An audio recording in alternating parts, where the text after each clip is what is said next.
বিশ্বনবী বললেন লাউ কাতাতা জিলদাক, গায়ের চামড়াগুলো কেটে কেটে রোদে শুকিয়ে যদি মায়ের পায়ের দুইটা জুতাও বানিয়ে দাও, ছোটবেলা যে দুধ খেয়েছো সেটার এক ঢোক দুধের শোধ আদায় হবে না।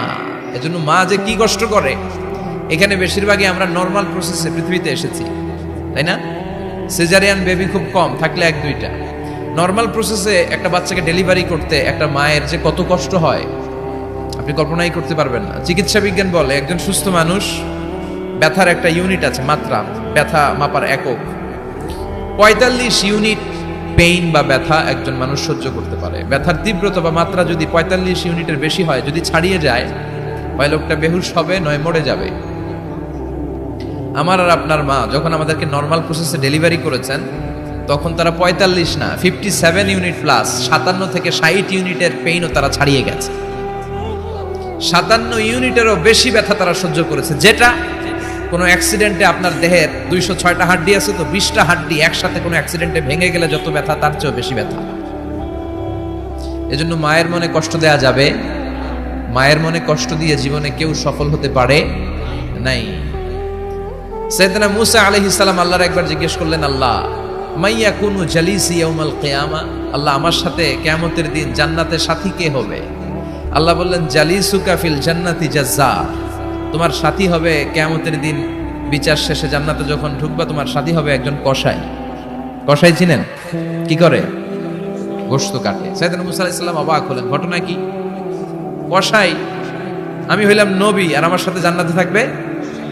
How come it's possible? এটা কিভাবে সম্ভব? আল্লাহ বললেন, নিজেই দেখে আসো এটা কেমন কসাই। সাইয়েদনা মূসা আলাইহিস সালাম ছদ্মবেশে কসাইয়ের দোকানে দাঁড়িয়ে রইলেন। দেখলেন স্পেশাল বিশেষ কোনো আমল নাই, কসাই শুধু গোশত কাটে, গোশত বিক্রি করে। দিন শেষে দোকান বন্ধ করে প্যাকেটের ভেতরে গোশত নিয়ে বাড়িতে রওনা হয়েছে। বাড়ির ভেতরে ঢুকে যাওয়ার পর সাইয়েদনা মূসা আলাইহিস সালাম ঘরের দরজার কড়া নাড়লেন। কসাই বলে, মান আনতা, তুমি কে? মূসা আলাইহিস সালাম বললেন, আনা মুসাফির, আমি মুসাফির, থাকার জায়গা নেই, আপনি যদি থাকার জায়গা দেন আপনার বাড়িতে থাকবো। কসাই বলে, আসেন। সাইয়েদনা মূসা আলাইহিস সালাম ঢুকলেন। কসাই বলে, এই ঘরে একটু থাকেন, ওই ঘরে আমার একটু কাজ আছে। মূসা আলাইহিস সালাম বললেন, যান, কাজ সেরে আসেন। মূসা আলাইহিস সালাম খেয়াল করলেন ওই ঘরে মাচার উপর থেকে বয়োবৃদ্ধ এক নারীকে তিনি নামিয়ে গোসল করালেন, টাওয়াল দিয়ে গা মুছিয়ে দিলেন, নতুন জামা পরিয়ে দিলেন। এরপর দোকান থেকে আনা সুন্দর গোশতের টুকরাটারে নিজ হাতে কেটে রান্না করলেন।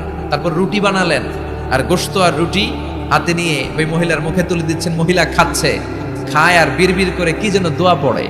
সুবহানাল্লাহ পড়বেন না? ওই মহিলাকে খাওয়ানোর পরে কসাই সাইয়েদনা মূসা আলাইহিস সালামকে মেহমান হিসেবে খাবার নিয়ে আসলেন। বললেন, ও পথিক, খাবার খান, সকালবেলা আপনিও চলে যাবেন, আমিও যাব আমার দোকানে, খেয়ে আপনি ঘুমিয়ে পড়েন। মূসা আলাইহিস সালাম বললেন, ততক্ষণ পর্যন্ত তোমার আনা খাবারে আমি হাত দিব না, যতক্ষণ না তুমি বলবা ওই মহিলাটাকে। কসাই বলে, হাদিহি উম্মি, এটা আমার মা। হাদিহি উম্মি, এটা আমার মা। এই দুনিয়া এই মা ছাড়া আমার কেউ নাই, আমিও ছাড়া আমার মায়ের কেউ নাই।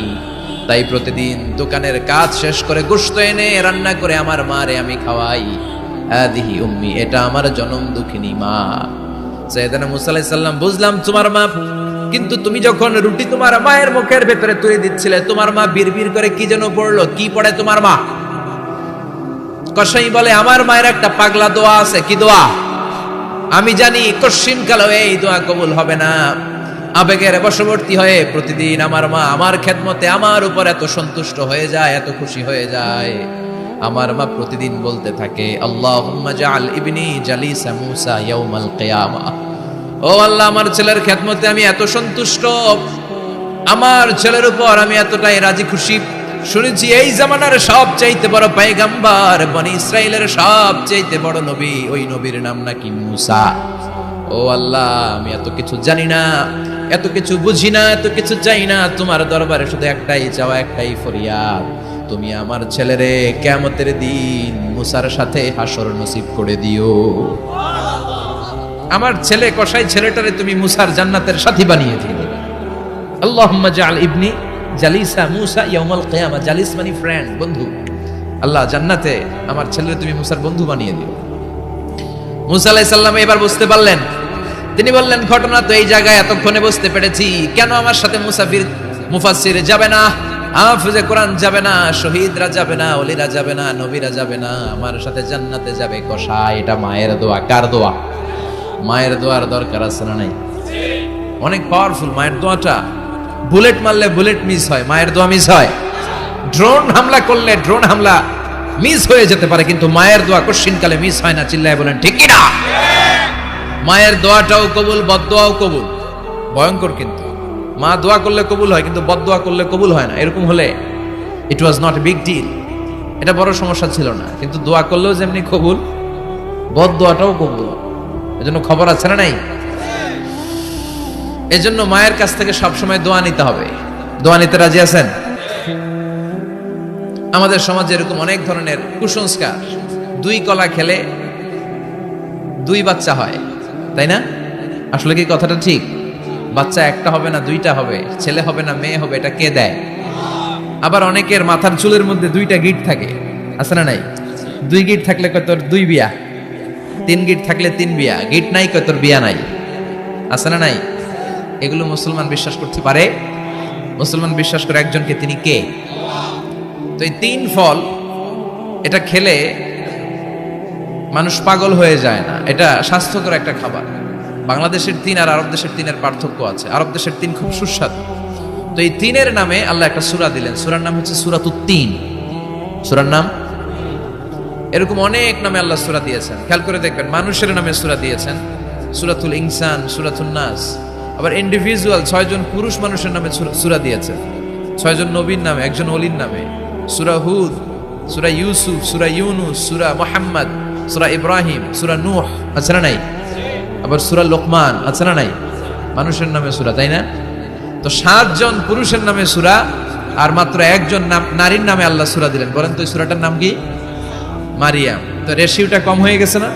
পুরুষ 7 জন, নারী 1 জন। নারীরা যাতে রাগ না করে, নারীদেরকে বুঝ দেওয়ার জন্য আল্লাহ সব নারীদের নামে আলাদা একটা সূরা দিলেন।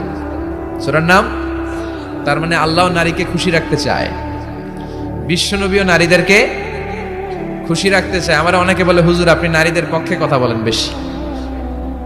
আমি সবার পক্ষেই বলি, যার যেটা অধিকার তাকে সেটা দিতে হবে, ঠিক কিনা? নারীরা সম্মানিতা, তাদেরকে সম্মান দিতে হবে। বিশ্বনবী তাদেরকে সম্মান দিতেন। মা আয়েশাকে বিশ্বনবী সবসময় আগে সালাম দিতেন। সুবহানাল্লাহ পড়েন। খাদিজা রাদিয়াল্লাহু তাআলা আনহাকে আল্লাহ তাআলা আরশের উপর থেকে সালাম পাঠিয়েছেন। এজন্য নারীদেরকে সালাম দিবেন বেশি বেশি। ঘরে সুখ শান্তি নাই, অনেকে বলে ঘরটা নাকি জাহান্নামের টুকরা, কারণ সালাম নাই। সালাম মানে শান্তি। সালাম মানে কি? সালাম সালাম হাজার সালাম সকল শহীদ স্মরণে, আমার হৃদয় রেখে যেতে চাই তাদের স্মৃতির চরণে। পড়েন আমিন। সালাম মানে, চিল্লায় বলেন।